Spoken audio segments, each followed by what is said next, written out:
আল্লাহকে জিজ্ঞেস করে, আল্লাহ আপনার বান্দার রমজানের এই নেকিটা 70 লিখতাম নি। আল্লাহ বান্দার দিকে তাকাইয়া যখন দেখে গুনাহ থেকে মুক্ত, আল্লাহর জিকিরে তার জিব্বা ভিজা, আল্লাহর মহব্বত তার কলিজার মধ্যে, সুন্নাত মোতাবেক তার জীবন, আল্লাহ তখন বলে না 70 না 700 লেখো, 700, 7,000 লেখো, 70,000 লেখো, 7 লক্ষ লেখো, 70 লক্ষ লেখো, 7 কোটি লেখো, 70 কোটি লেখো, 70,000 কোটি লেখো।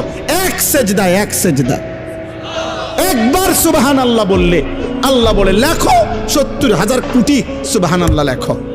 কোন বেলায় আল্লাহ মহব্বতের জোশে, আল্লাহ তার মায়ায় আল্লাহ বলে, ফেরেশতা তুমি লিখো না, আকতুবু, আমি আল্লাহ নিজেই লিখবো। এই নেকি তুমি দিয়া পারতা না, আমি দেবো আমার বান্দার নেকি। বলেন বাপ, বলেন। আহাজ মুসলমানের সন্তান, যদি তোমরা বুঝতা যে তোমাদের মালিক তোমাদের প্রতি কি পরিমাণ খেয়াল করেছে।